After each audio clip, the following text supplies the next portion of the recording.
Le cheval plaît beaucoup, C'est un vecteur de communication extraordinaire. Avant d'être un cavalier, c'était important d'être un horseman. Always put the horse before the personal ambitions. Vraiment un cheval incroyable.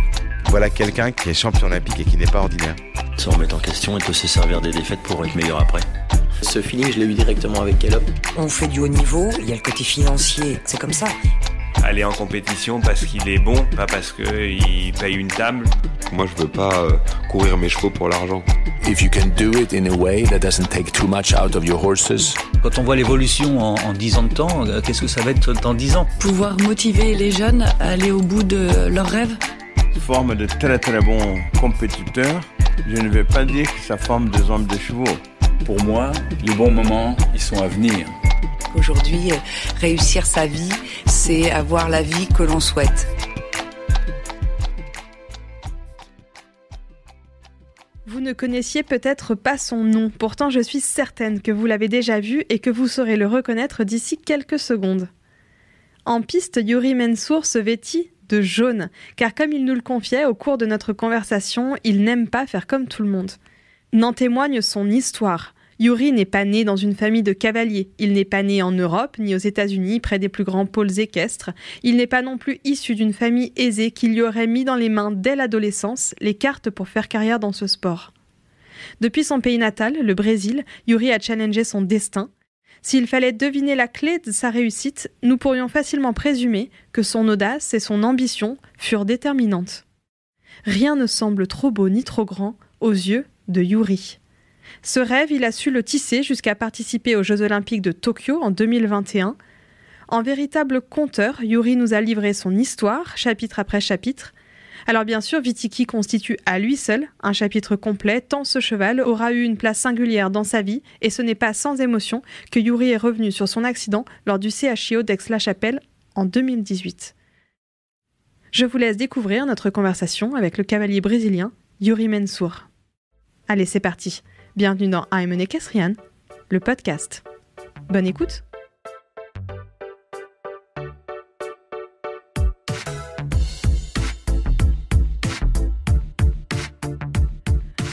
Bonjour Youri. Bonjour. Merci beaucoup de vous prêter au jeu de notre podcast, de prendre 1 heure de votre temps avant de débuter ce CSI 5 étoiles ici à Equita Lyon. Comme on vous le disait juste à l'instant, on a reçu quelques-uns de vos coéquipiers de l'équipe brésilienne. On a eu Pedro Veniz, on a eu Rodrigo Pessoa, on a eu Neko. Et donc aujourd'hui, vous, pour plein de raisons, Youri, outre cette veste jaune soleil dont tout le monde vous parle, j'en suis sûre, c'est pas vraiment pour ça qu'on vous reçoit aujourd'hui, Youri. Vous avez une histoire qui semble singulière. Vous venez du Brésil, évidemment, de Sao Paulo plus précisément. Je crois que rien ne vous prédestinait vraiment à vivre cette vie de sportif de haut niveau, cette vie d'athlète, à intégrer aussi cette vie de paillettes et des sports équestres. Je crois que vous avez fait preuve de beaucoup de courage, d'envie, de travail, d'ambition pour en arriver là. Et vous côtoyez aujourd'hui donc le meilleur niveau, les meilleurs cavaliers du monde. Vous représentez le Brésil, vos origines de cœur, dans les plus belles échéances mondiales. Comme Lorlaï a dû vous l'expliquer en venant, le but de ce podcast, c'est vraiment de parler de vous, de votre parcours, de qui vous êtes. Et souvent, on aime bien commencer en demandant tout simplement à nos cavaliers de nous dire qui ils sont. J'ai lu que vous aviez toujours eu la volonté de vous démarquer. Est-ce que vous pourriez nous dire un peu si c'est ce qui vous caractérise? Quels sont vos principaux traits de caractère? Bonjour et merci pour m'inviter. Je suis très heureux d'être ici. Mon caractère plus marquable, non? Je pense que j'aime bien le challenge. C'est un truc vraiment, n'importe qu'est-ce que je fasse, si c'est difficile, j'aime bien le faire. Tu vois, j'aime bien apprendre, j'aime bien prendre une chose qui est difficile et la transformer en facile. C'est comme ça un peu. Je pense que mon principal point de caractère, c'est un peu ça. Est-ce que vous pourriez, Youri, nous décrire un petit peu votre enfance et le moment où vous avez commencé à monter à cheval? Peut-être que c'était pas à l'enfance, on va l'apprendre. Ce petit enfant, gamin que vous étiez à Sao Paulo, comment est-ce qu'il a commencé à monter à cheval, à rentrer au contact du cheval? Et puis après, comment est-ce qu'il a gravi les échelons, tout simplement, jusqu'à... Oui, bon, les chevaux, c'est drôle. Je pense que je suis né passionné de chevaux. Je suis pas du tout dans une famille qui avait des chevaux ou qui était dans le métier. Mais je me rappelle, à 1 an et demi, 2 ans, j'ai déjà des photos toujours avec des chevaux, des petits chevaux. Et aussi, je me rappelle ça, j'ai regardé cette film qui s'appelle Black Stallion. Oui, les talons noirs. Les talons noirs, voilà. Mais je me rappelle, j'étais comme un malade. J'ai vu cette film plus que 150 fois. C'est sûr que j'ai vu plus de 150 fois.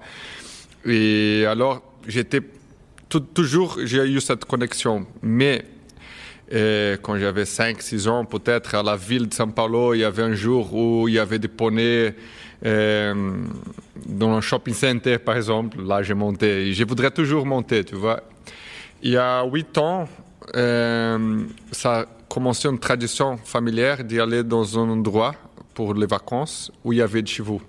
Alors, oui, tout le monde était un peu avec les chevaux, mais aussi à la piscine, au tennis, au football. Moi, j'étais toute la journée. Depuis les 6h30, j'étais là et j'ai resté toute la journée. Et c'était le contact que je pouvais avoir avec les chevaux. Après, nous arrêté d'y aller là-bas et pour quelques-uns, j'ai pas eu l'opportunité. Et c'était drôle, un jour, je ne sais pas pourquoi j'ai quitté l'école. J'ai pas été à l'école. Je pense que j'étais malade ou un truc comme ça. Et il y avait le journal que ma maman elle aimait bien. Elle était à la maison. J'ai commencé à regarder le journal, je ne sais pas pourquoi. Et il y avait, comment dire ça, annonce. Une annonce. Une annonce en disant « Je vends les chevaux ». Alors, moi, j'avais 12 ans, 13 ans, j'ai pris le téléphone comme ça. Oui, combien ça coûte un cheval? Et le type m'a dit $100.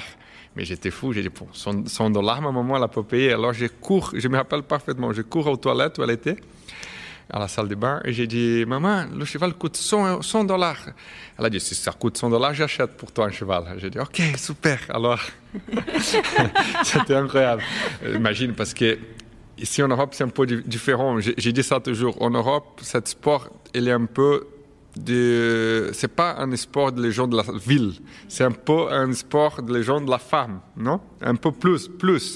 Ouais, des gens qui vivent dans la campagne. Oui, qui ont un peu de contact, c'est ça, exactement. Et là-bas, imagine, São Paulo, c'est une grande ville, n'avait aucun contact. Alors, pour y aller choisir le cheval, je ne connaissais rien. Alors, j'ai pris un autre copain que j'avais à moi, à l'école, alors aussi 13 ans. Rentre dans la voiture parce qu'il connaissait un peu, il disait qu'il avait une femme, qu'il connaissait les chevaux. Alors c'est lui qui était mon coach pour choisir un cheval. Et ne pas toute la famille comme ça. Et le type montre, il y avait 15 poulains de 3 ans, sans ça, les poulains de $100. Ah, j'aime bien celui-là. Ah oui, mon copain a dit oui, les oreilles. Je me rappelle toujours, il a dit les oreilles, c'est un peu comme 6 heures, je ne sais pas quoi. Ok, nous achète ce cheval-là. Mais après, qui nous a marqué que $100, c'était rien, parce qu'après... Après votre cheval à Sao Paulo, vous en avez fait quoi? Oui, nous avons trouvé un club, oui, le moins cher possible, parce qu'il n'avait pas une situation aussi bonne que ça. Et oui, nous le ramené là-bas. Mais tu imagines, c'était plus un chien qu'un cheval. À 3 ans, je ne pouvais pas le monter, alors j'étais là toute la journée à promener le cheval. Et c'était comme ça, le début, oui. Et alors après, comment est-ce que ça s'est déroulé? Quelles ont été les grandes étapes de votre carrière qui vous ont amené jusqu'ici? Oui, bon. Je pense que le tout début, c'est aussi important de dire comment c'était, parce que j'ai détesté le sport. Je voudrais promener, je voudrais être un peu cowboy, un truc comme ça. Comme Eduardo Meneses. Ah, il est aussi? Ah oui, il a dit le même. Il nous avait dit qu'il était gaucho. Ouais. Ah oui, gaucho, oui, exactement. C'est de sa région, oui, exactement. Et moi, dans cette époque-là, j'étais vraiment gros. Tu sais, tu imagines, aujourd'hui, j'ai 67 kilos. Quand j'avais 14 ans, j'avais 85. Alors, tu imagines, j'étais... et je me rappelle, je ne voudrais pas monter. Je n'aimais pas le sport comme ça. Alors, un type qui était dans ce club-là, il était vraiment... dur avec moi. Il a dit c'est pour ça que tu es gros, parce que tu veux pas faire du sport et bazar. Alors ça me fâchait vraiment, tu vois, ça vraiment me fâchait. Alors j'ai commencé à monter à l'école d'équitation dans ce club parce que mon cheval je pouvais pas monter. Et oui, il nous dit toujours qu'un jeune cavalier peut pas avoir un jeune cheval, non? C'est un peu comme on nous toujours écoute. Mais je dois dire que tous les procès, depuis le début avec un jeune cheval, pour me mettre dans le sport, c'était quand même intéressant parce que dans cette époque, j'ai appris beaucoup déjà à débourrer et à comprendre la tête du cheval et tout ça. Alors, ce sont des moments que je garde pour toujours, tu vois. Bon, après ça, depuis que j'ai commencé à monter, j'étais passionné de ça vraiment et je pense que tout de suite, j'avais déjà le rêve d'être un professionnel un jour, tu vois. Et c'est ça qui est intéressant et comment c'est important, les gens de temps en temps oublient comment quand nous sommes ici dans ce niveau, combien d'inspiration on peut donner aux gens. Tu vois, alors je me rappelle dans cette époque, c'était la première médaille d'or que le Brésil ait eu aux Jeux panaméricains. Et ça a été la télé et tout ça, alors ça m'a motivé encore. Et alors, est-ce qu'il y avait Nelson dans l'équipe? Non, c'était pas Nelson et c'était encore plus. Il y avait plus d'inspiration pour nous parce que c'était tous des cavaliers qui montaient au Brésil. C'était la première fois qu'une équipe vraiment de cavaliers qui montaient au Brésil partait en Jeux panaméricains et ont gagné, tu vois. Alors ça, je me rappelle vraiment, ça marquait beaucoup. Et après ça, c'était ça mon rêve, tu vois. Bon, après ça, c'était toujours dur pour nous. Nous avions un cheval dans le club, toujours difficile à payer les comptes, tout ça. J'ai toujours essayé de monter un peu les chevaux pour les professionnels quand les bons cavaliers étaient au concours, non?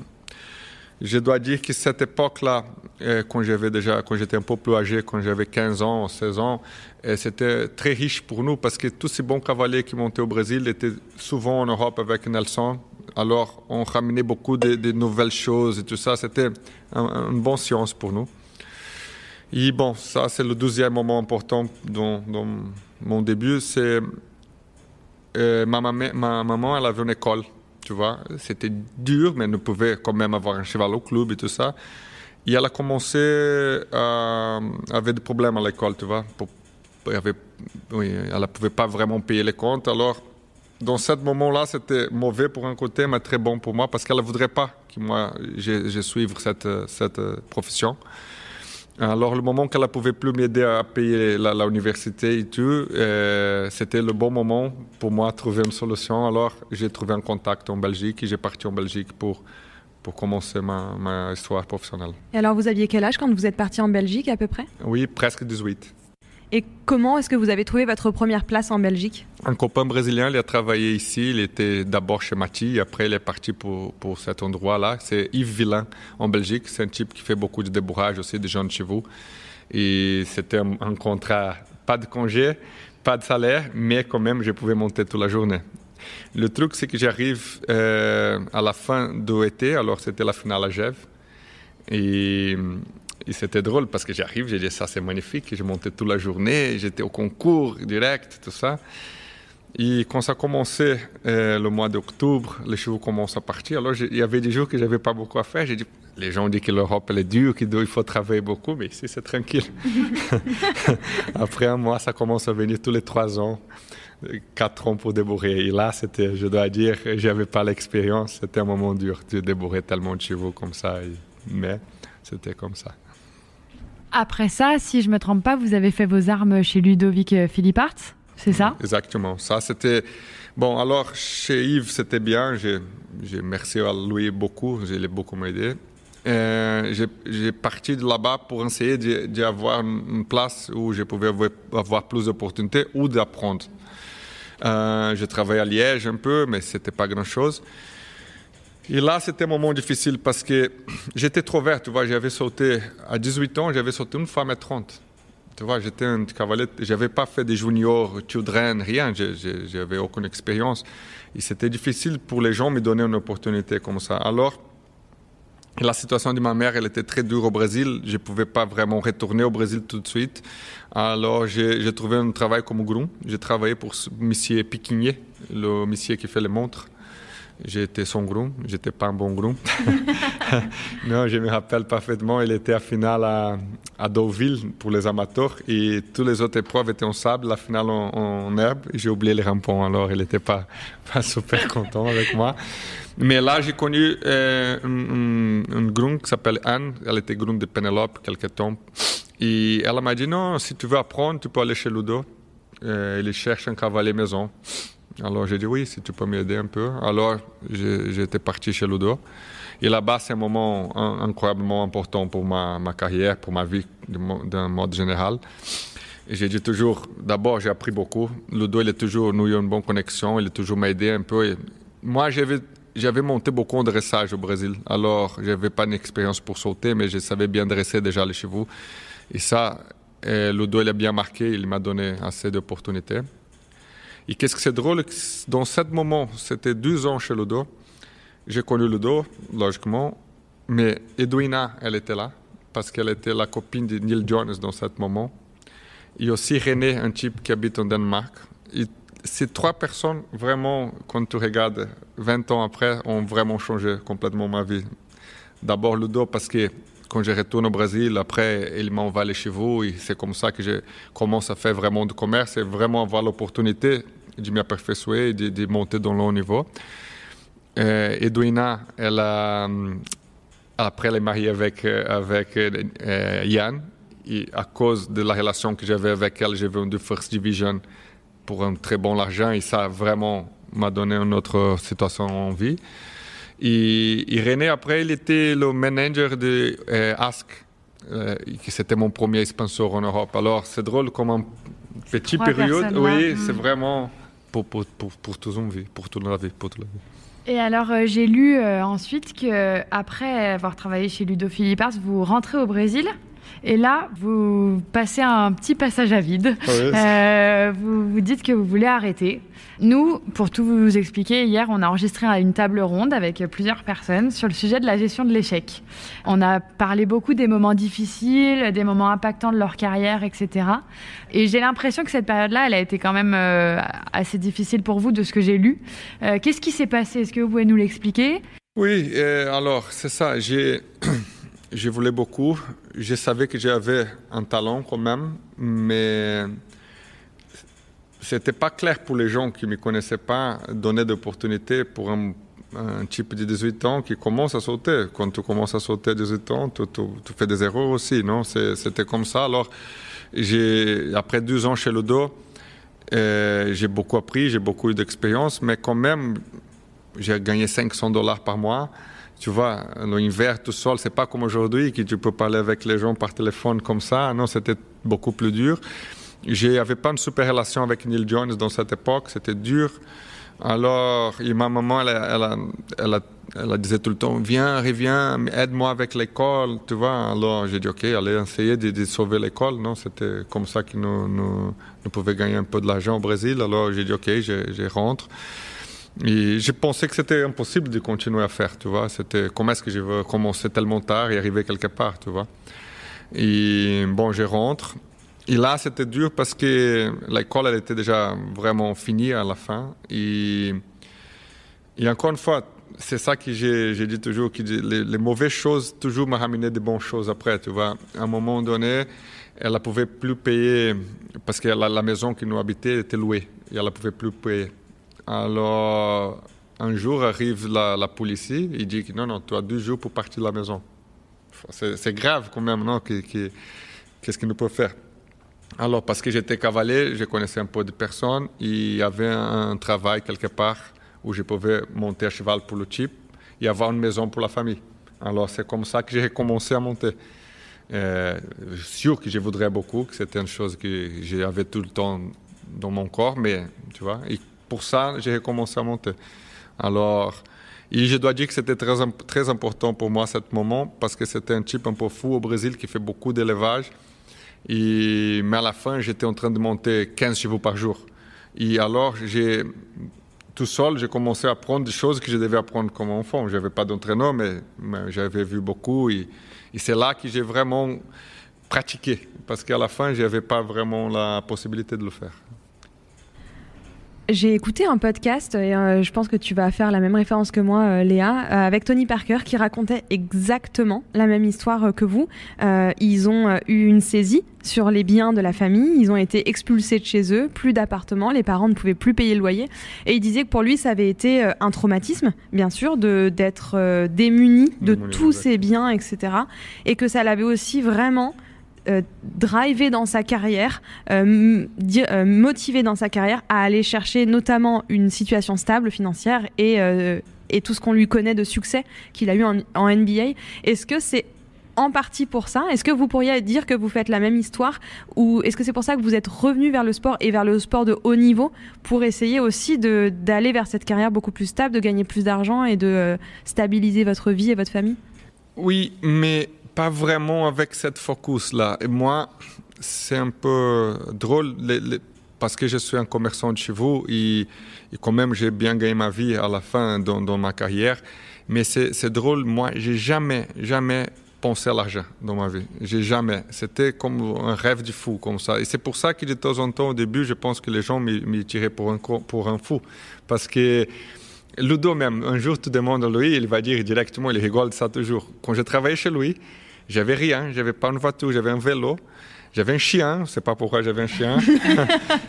Et j'avais un sac avec des guêtres. Parce que dans ce moment-là, Jocelyn Singh, Hugo Simon commençaient avec les guêtres longs, les guêtres courts.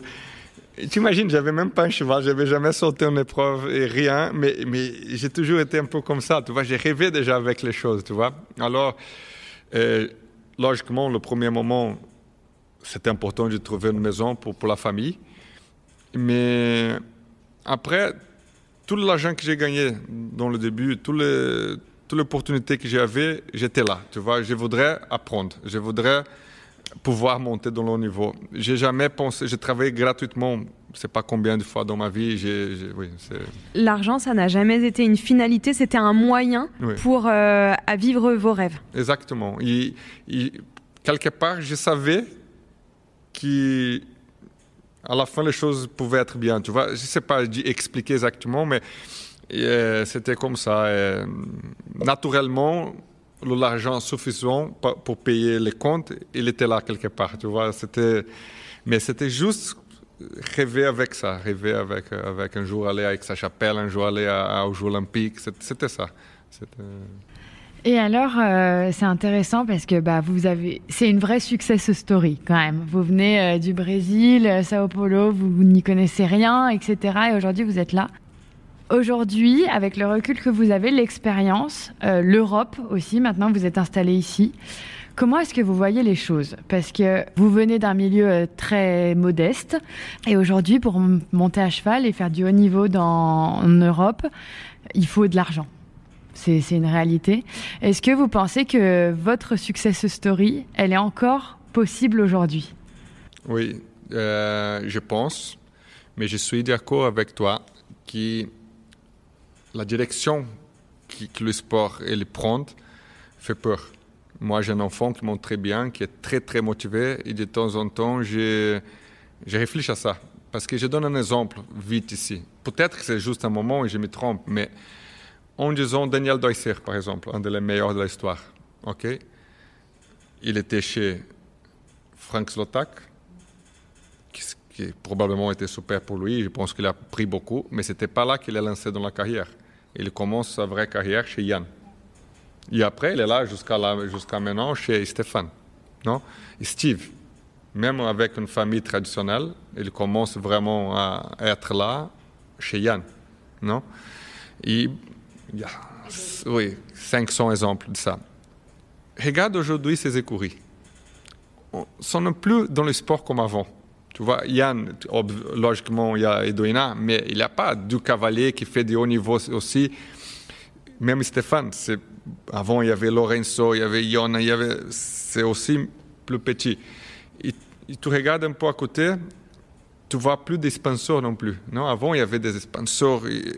Alors, pour un côté, le sport il a grandi beaucoup. Non? Il y a beaucoup plus d'épreuves, beaucoup plus d'argent au concours. Mais pour l'autre côté, l'organisation professionnelle, elle est beaucoup plus difficile et beaucoup plus petite qu'avant. Il y avait plus d'opportunités avant. Alors, je me demande comment ça va être pour les prochaines générations. Mais pour l'autre côté, je suis sûr aussi qu'il y a vraiment la volonté et qui veut vraiment y aller, vont arriver, ça c'est sûr. Mais, je dis ça à mon fils toujours, il faut apprendre à être un homme d'affaires aussi. Il y a une histoire vite ici, à une semaine, je rigole de ça, mais incroyable. C'était moi et Henrik van Akerman, nous sommes revenus ensemble de Helsinki. On était contents, les deux étaient classés au Grand Prix, nous prenons le vol à Francfort pour après faire une connexion à Düsseldorf. C'est déjà, nous habitons tout à côté, alors nous voyageons beaucoup ensemble. Ok, bien, ok, Francfort à 9h, ok, ça va, nous arrivons à 9h à Francfort, nous va prendre la connexion, le vol il est annulé. Ah, ok, ça va nous prendre un train, ok. Au milieu de la voyage, le train l'arrête, il faut prendre un autre train. Et là, j'ai vu un truc qui, ça a vraiment rentré dans ma tête, je commence à rigoler, il a dit, qu'est-ce que tu rigoles? Lui, je ne sais pas pourquoi, il n'a pas envoyé la valise avec le camion. Alors, il avait une grande valise. Et parce que le train l'arrêtait au milieu du chemin, nous devions courir pour prendre l'autre parce que c'était le dernier. Autrement, on va dormir à Francfort. Alors, lui, avec une casquette, avec sa valise comme ça, qui court pour descendre les escaliers. Et je regarde ce type et je dis, nom de Dieu, il est champion mondial, champion de Coupe du Monde, numéro 1 mondial pour presque 10 ans. Et à la fin, il court avec sa valise comme tout le monde. Il n'y a personne qui le reconnaît, il n'y a personne qui l'aide. J'imagine Nadal, imagine si c'est Rafael Nadal ou Djokovic, ou même un joueur de football plus ou moins bon. Tu vois, alors c'est à réfléchir quand même. C'est pour ça que quand tu dis non, tu as réfléchi pour la part financière, même lui, même le meilleur au monde, il fait beaucoup plus pour la passion que pour l'argent. Finalement. Plus pour la passion que pour la fame. Oui, exactement. Est-ce que c'est facile quand même de garder les pieds sur terre? Vous êtes là, invité, parce que vous êtes la plupart du temps invité dans ces compétitions. Il y a l'hôtel, il y a les véhicules qui vous emmènent, qui vous ramènent. Vous avez souvent une table avec soit des sponsors, soit vous êtes invité. En tout cas, toujours des super conditions d'accueil dans les 5 étoiles en tout cas. Et puis c'est la contrainte aussi FEI de devoir inviter tous les cavaliers.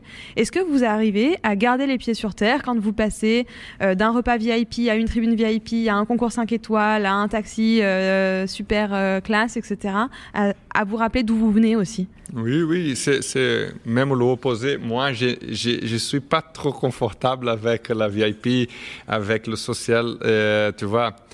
Logiquement, je profite bien bon hôtel, non? C'est normal. J'ai appris à chaque fois à le faire plus, mais c'est pas vraiment que je me sens complètement confortable avec tout ça. J'ai appris à le faire. Tu vois, je suis un type très pas solitaire, mais timide, un peu réservé comme ça. Et tout cet côté de le sport qui est nécessaire aussi, j'ai appris à le faire, mais c'est pas vraiment un truc qui va me faire perdre la tête, tu vois, l'opposé.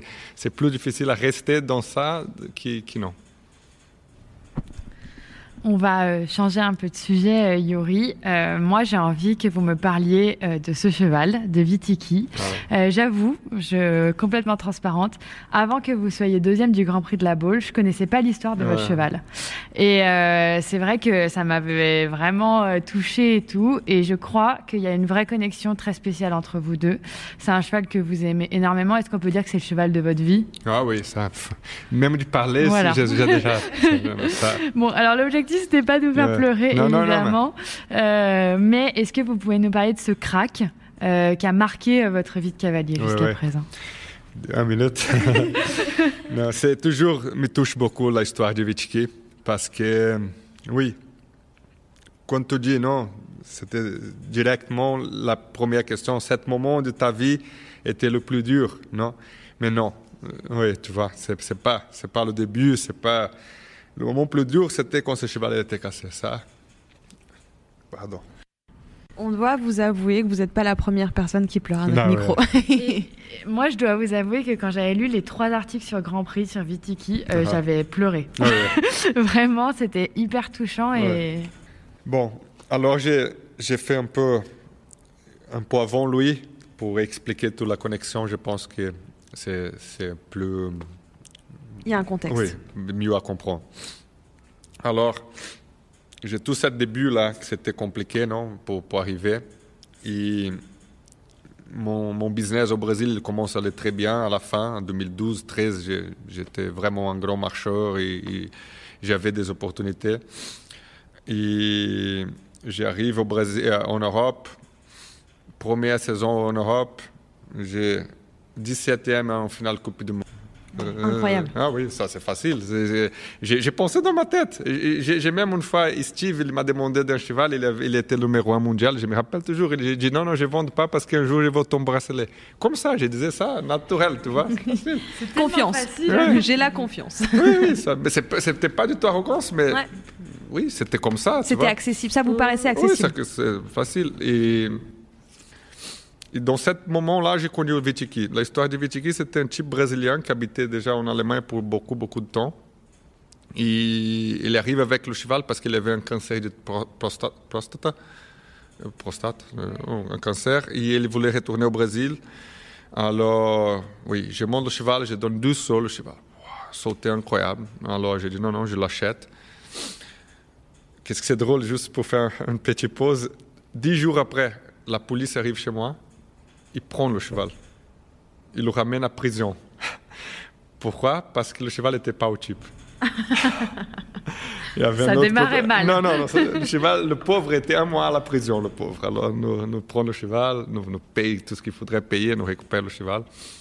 Bon, ça commence, et directement, j'avais le feeling que c'était un super cheval. Tu imagines qu'au mois d'octobre, il est sauté son premier 1,35 m. En mois de mai, il était sans faute 4 quand nous gagnions la coupe à la boule. Et nous va avec sa chapelle, première fois avec sa chapelle. Première fois avec sa chapelle. Wow. C'est tout ce que tu rêves dans ta vie. J'arrive là-bas, Grand Prix d'Europe, pas sans faute. Tu vois, c'est bien, non? C'est facile. J'arrive au barrage, j'essaie de prendre une distance très longue. Me trompe, un accident, boum. Quand j'ai tombé, j'ai eu un choc très fort avec ma tête. Alors le cheval il part et moi je reste là-bas et je me rappelle parfaitement, j'avais un bruit dans ma tête comme ça. L'herbe elle était comme ça, elle a monté, descendu. Je voudrais rien dire parce que je savais que si le docteur si j'ai dit un truc comme ça au docteur, il ne va pas me laisser monter. Non? Alors, j'étais tranquille, j'étais au hôpital de concours. Et le cheval était avec le groom vétérinaire, tout le monde là, je ne savais pas ce qui se passe. Quand je rentre à la vétérinaire d'Aix-la-Chapelle, le vétérinaire qui était là, c'est un copain brésilien qui commençait avec moi, tu vois, un ami vraiment.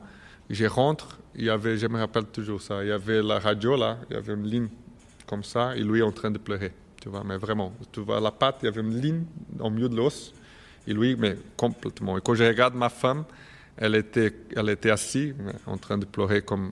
Parce que là, nous avions, dans notre tête, c'était le prochain Baloubet, tu vois. J'avais cette... Et probablement, parce qu'après tout ce qu'il a fait, finale Coupe du Monde, la boule, il est arrivé encore à le faire après tout ça, probablement, c'était vraiment un cheval extraordinaire. Et il est extraordinaire. Et ça, c'était vraiment un truc... C'était une douleur indescriptible.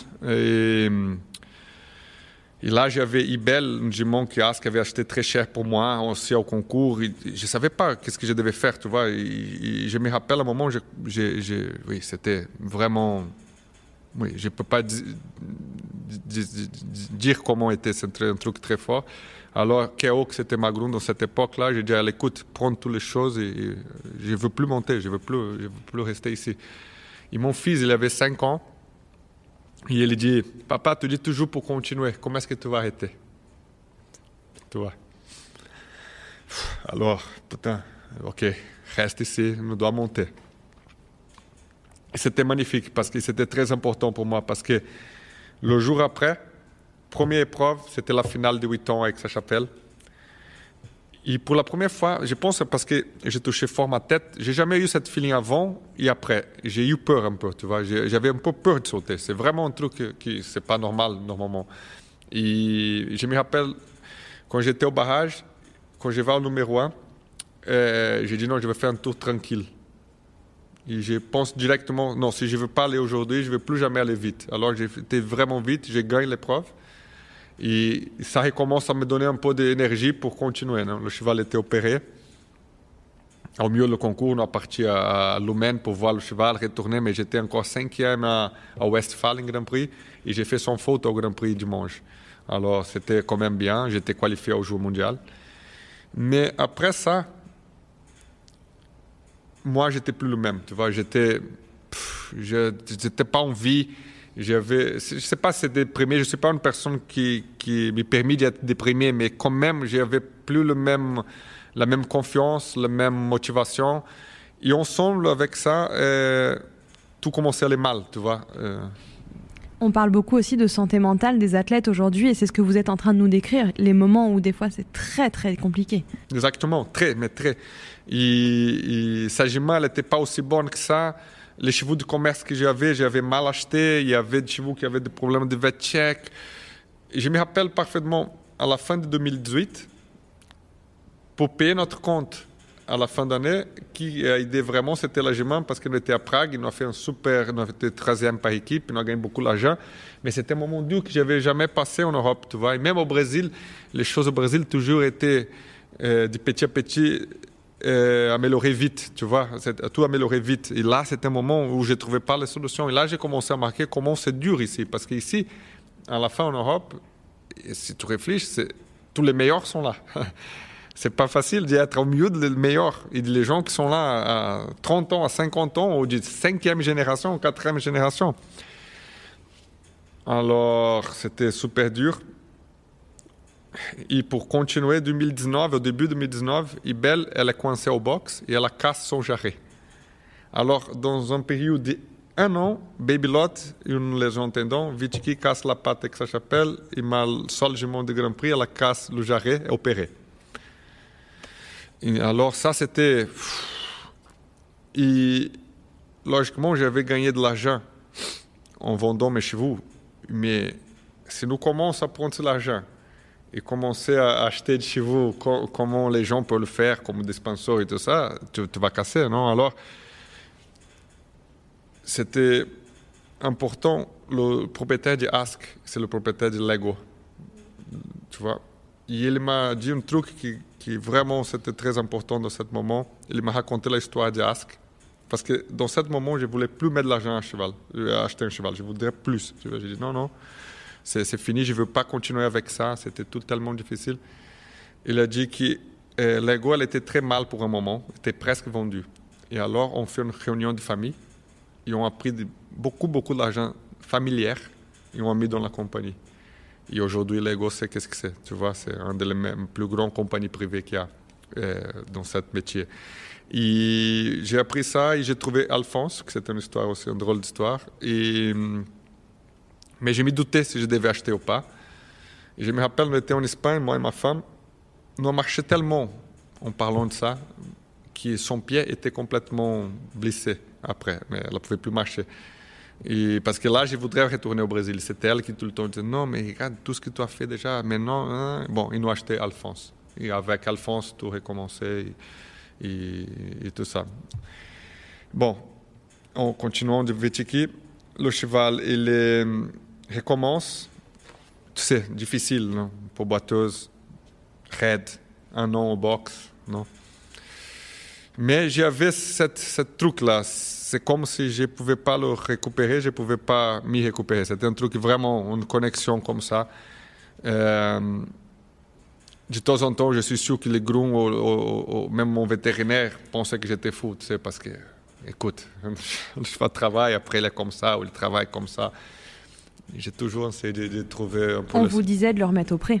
Oui, c'était ça. Ouais, tout le monde vous disait, oui, on arrête. Et le meilleur de l'histoire, c'est mon frère et moi, nous avions ça vraiment, nous allons le faire. Et le cheval, il montrait de bonnes choses. Et c'était drôle, à chaque fois que le vétérinaire était là, il était boiteuse. Alors, il y avait une blague. Avant le vétérinaire arrivait, nous toujours disait, écoute, Vitiki, aujourd'hui, trotte bien, s'il vous plaît, trotte bien pour ce qu'on a de vétérinaire, tu vois.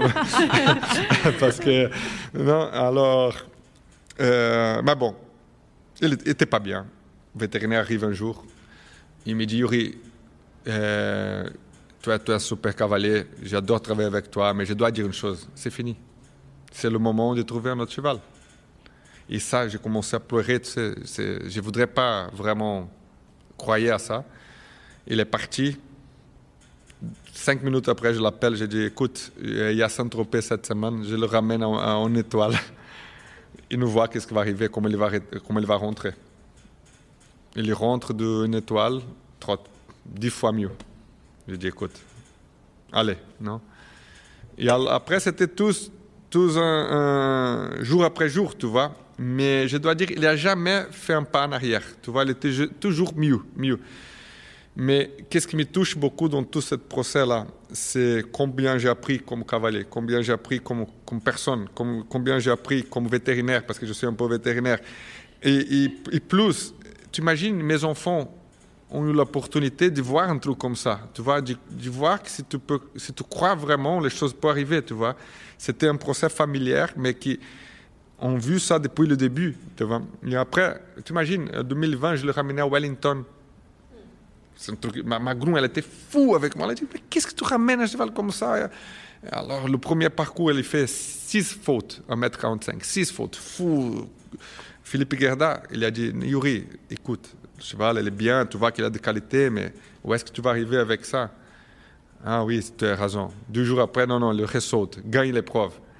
C'était un peu comme ça, tu vois, comme ça. Et bon, en 2021, on retourne à Wellington. Il saute son premier 5 étoiles. Ça, c'est aussi une histoire incroyable. J'avais une mauvaise impression de sauter la rivière et je n'avais jamais sauté. Normalement, à Wellington, il n'y a pas beaucoup de rivières. Mais dans cette Grand Prix, il y avait. Jour de chance. Je marche le parcours, il y avait la rivière. J'ai dit, non, si je n'ai pas une distance parfaite, je m'arrête avant, je ne sais pas. Non? Il fait une faute au Grand Prix. Waouh, bien. Après, dernier concours à Wellington, 500 000, sans faute. Et ça, c'était émotionnel pour nous, tu vois, parce que c'était après tout ça, en herbe, Grand Prix Rolex, paf, 500 000, il était classé. Et après, c'était comme ça encore, tu vois. Après, il y a eu un tumeur dans son nez. Il est réopéré, on a enlevé le tumeur. Jusqu'à 2022. 2022, la boule. Et la boule, et l'histoire, elle est incroyable parce que j'étais à Miami, Mexique, directement la boule. Nelson, il était chez moi pour ne pas me laisser ramener le cheval à la boule. Je te jure, demande à lui. Non, tu ne vas pas ramener ce cheval. Il était là, il était deuxième. Et oui, de petit à petit, à chaque fois, et quand on commençait cette saison ici au Indoor, il était comme le cheval qu'il était avant. Tu vois, il était classé partout. J'ai sauté 4 Coupes du Monde pour classer, pour la finale. Et à la finale, c'était tout près d'être là. C'était quand même le résultat du 3e. Mais et c'est drôle parce que, juste pour expliquer mieux comment ça tâche, non? 2020 et 2021, je n'étais pas le même cavalier. Tu vois, pas du tout. J'avais perdu ma confiance. Et c'était dur d'être dans l'équipe brésilienne, tu vois, parce que c'était toujours une pression. Philippe, au début, il ne croyait pas beaucoup à moi. Et j'ai toujours que c'était 7 Grands Prix, 500 000 aux États-Unis. Là, quand il est revenu, moi j'ai revenu. Et après, j'étais au jour et après tous ces concours que j'ai fait très bien. Alors, c'était vraiment un truc. Vous venez de dire que c'était dur d'être dans l'équipe et c'est justement un des sujets qu'on aurait aimé et qu'on veut aborder avec vous, c'est cette équipe brésilienne avec Rodrigo Pessoa en chef de file bien sûr depuis longtemps, avec des cavaliers d'exception, Pedro Venis on l'a reçu, Luciana Diniz, Philippe Gerda, votre entraîneur. C'est une équipe qui est forte, vraiment, et vous y avez votre place. Qu'est-ce que ça fait d'être entouré comme vous l'êtes? Parce qu'on le sait, Philippe, il a une puissance en tant qu'encadrant qu'il a eu en France, qu'il a eu avec d'autres nations. Et puis Rodrigo, bien sûr, une inspiration. J'imagine qu'il ouvre la voie aussi pour les autres cavaliers et pour ses coéquipiers. Oui, sûrement Rodrigo, c'est un ami et aussi une inspiration. Tout ce qu'il a fait dans sa carrière avant, ça nous donnait de l'inspiration. Mais pour rentrer à l'équipe, parce que ce sont des gens qui étaient là déjà longtemps, et ça, dans notre sport, c'est différent des autres, non? Au football, les joueurs vont jouer jusqu'à 30 ans et les portes vont être ouvertes pour les nouvelles générations. Et chez nous, ce n'est pas vraiment comme ça. Alors, pour être part de cette équipe, vraiment, ça a pris beaucoup. Et au Brésil, je pense qu'il y a un peu quand même... au Brésil, on appelle étiquette. Tu es un cavalier de 5 étoiles ou tu n'es pas un cavalier de 5 étoiles? Ou tu supportes la pression, ou tu ne supportes pas la pression. Et même Luciana, si tu vois sa histoire, Elle a eu mal aussi. Hein. Pour un moment, c'était dur pour elle. Tu vois, l'histoire, c'était comme ça. Elle est partie du Brésil parce que la relation était dure. Et quand Philippe il arrive, c'était encore plus dur pour moi. Tu vois, c'était vraiment... Parce que moi, j'étais fragile. J'étais pas dans un bon moment. C'était en quelle année? 2019. Oui, c'est exactement dans cette... Ouais. Et c'était déjà un groupe bien fermé. Tu vois, Pedro, Doda, même Marlon, on était là déjà longtemps. C'est pas facile. Et tu dois prouver beaucoup pour rentrer, pour avoir la confiance, tu vois. Et moi, je suis un type, comme j'ai dit au début, je suis un type plus réservé. Je me couche très tôt, je me réveille très tôt au matin. C'est un peu différent que tous les autres. Alors, c'était un moment... On nous a dit plein de fois que les Brésiliens n'étaient pas comme ça. Oui, exactement. Je suis peut-être pas vraiment brésilien, je sais pas, mais exactement. Et c'est pas parce que j'aime pas les gens, mais non, on me connaît mieux et on respecte ça. Mais je me sens pas bien d'y être. Tu vois, c'est pas mon type. Et à la fin, quand tu vas à un concours important, tu dois donner ton meilleur. Et si je fais pas mon meilleur, c'est pas bien. Alors, c'était dur pour moi tout ça. Et je m'y prouvais aussi. Mais je dois dire que j'ai gagné la confiance de Philippe et des autres à la piste. Tu vois, et ça c'est le mieux parce que là c'est plus ma personnalité qui importe, c'est exactement le cavalier. Et aujourd'hui nous avons une bonne relation. Sûrement je suis plus proche à Rodrigo qu'à Pedro, mais ça c'est les personnalités de chacun. Mais aujourd'hui nous avons bon, et avec Philippe ça va très bien. C'est un type qui à la fin c'était très important dans ma carrière parce qu'il m'a fait passer un gap. Tu vois, il vraiment m'a fait améliorer émotionnellement et enfin, c'était super important. Est-ce que vous avez avec le Brésil une stratégie spécifique en vue des Jeux Olympiques de Paris 2024 ?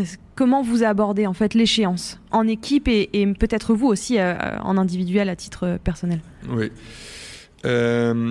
Aujourd'hui au Brésil, je pense que c'est la meilleure équipe de tous les temps. Tu vois quand tu vois Luciana, Pedro, Marlon, Rodrigo, moi, Eduardo, le garçon brésilien là qui habite au Brésil, Stéphane, sont des cavaliers incroyables avec de bons chevaux. Je pense que ça va être difficile assez de sélectionner à la fin, non? Moi, je suis complètement concentré à ça. Si tu vas chez moi, il y a des photos de Paris. Aujourd'hui, c'est 266 jours pour le. Okay. Gros focus là. Ouais, voilà, c'est un truc. Je veux vraiment. Cette jument qu'elle était blessée avant Barcelone, mais pour moi, c'est le meilleur cheval que j'ai déjà monté dans ma vie. Je vraiment pense que j'ai une chance.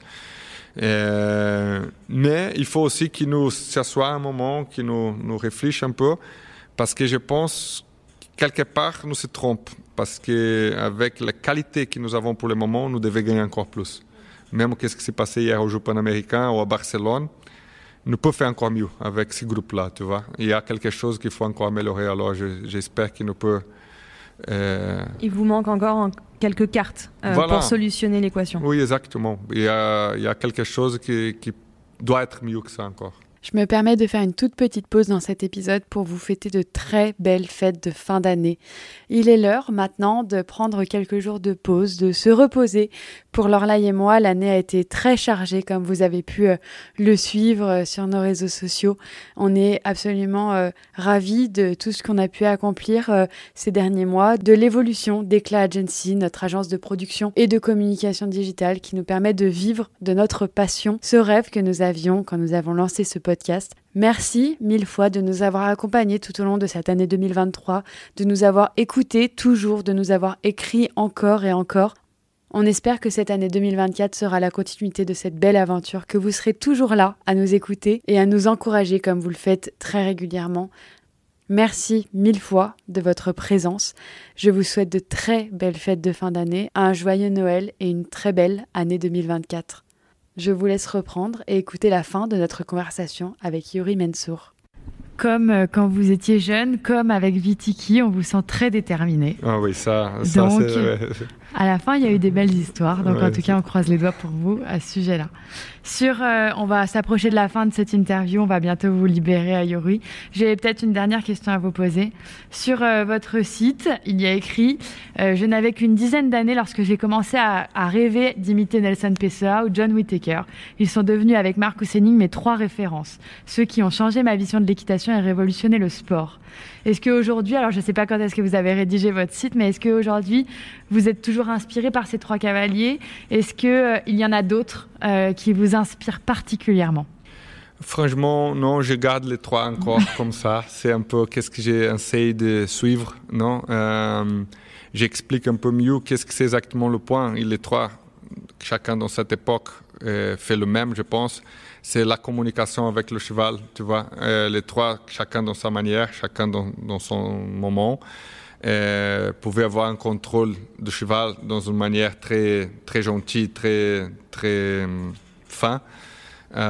Et quand même gagner des épreuves, tu vois. Et quand même gagner, parce qu'il y a aussi une différence, non, d'être un poète et un compétiteur, non. Et les 3 sont incroyables hommes de chevaux, mais quand même super compétiteur. C'est un peu le point où j'adore. Vous nous parliez de votre fils qui est un très bon cavalier. Est-ce que c'est la base que vous voulez lui apprendre, lui inculquer, d'être compétiteur, mais de garder cette communication avec le cheval avant tout ? Oui, ça c'est sûr. Et lui, il a vraiment l'opportunité. Par exemple, Nelson, il va une fois par semaine chez moi.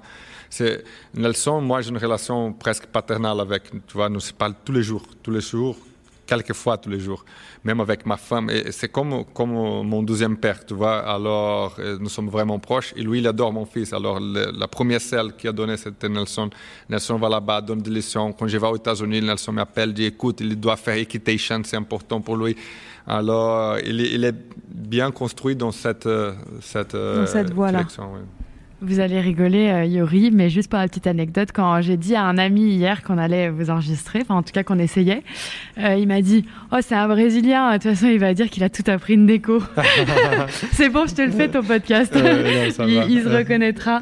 Mais c'est vrai que Nelson, il a vraiment joué une partie majeure dans vos vies de cavaliers, vous les Brésiliens. Tout le monde dit non, au Brésil il y a quand même beaucoup de bons cavaliers, mais à la fin c'est à cause de lui. Moi, je l'ai connu beaucoup plus âgé que mon fils, non ? Marlon peut-être jamais monter avec lui, mais quand même, toute la base, ça vient de lui, tu vois, c'est un type extraordinaire. Une personne extraordinaire qu'on a eu l'occasion de rencontrer. L'épisode est disponible donc à tous ceux qui entendent pour la énième fois parler de Nelson Pessoa. On vous encourage évidemment à écouter son histoire aussi. Yuri, merci beaucoup pour votre temps. Merci. On a passé un super moment. Merci pour votre sincérité aussi dans vos propos. Et on vous souhaite déjà un très bon équitalion parce que vous le commencez, mais aussi évidemment on souhaite vous revoir l'année prochaine à Paris. Allez, j'espère. Merci beaucoup. Bonne soirée. Merci.